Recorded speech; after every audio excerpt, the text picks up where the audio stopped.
This work presents comparison of target prediction in virtual and mixed reality environment using inverse reinforcement learning.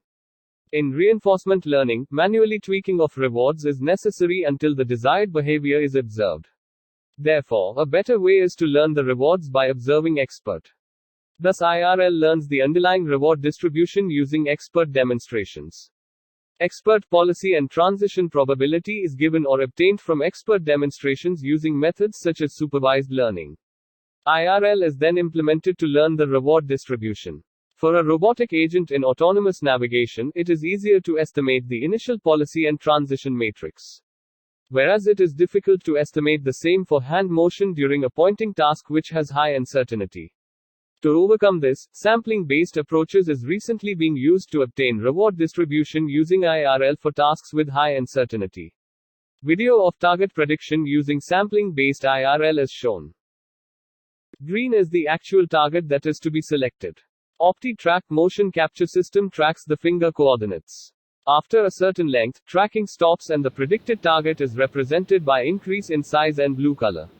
Reset button resets the entire system to initial settings.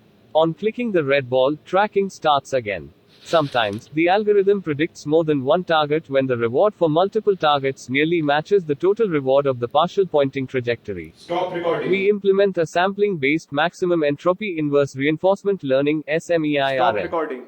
Expert dataset was collected and pre-processed to extract expert features. A sampler was used to generate sample dataset from which sample features were extracted. SMEIRL was then implemented using these features to get optimal reward weights which were used for target prediction. Lower feature deviation metric and mean Euclidean distance error shows the accuracy of the learned reward weights using SMEIRL.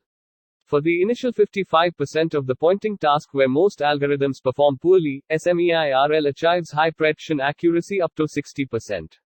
Quadratic extrapolation performs better thereafter. At 30% of the pointing task, SMEIRL achieves 32.6% accuracy in virtual reality and 34.48% in mixed reality. At 70% of the task, it reports an accuracy of 88.21% in virtual reality and 90.37% in mixed reality. It is also observed that target prediction accuracy in mixed reality is higher than in VR using all the three methods. Thank you.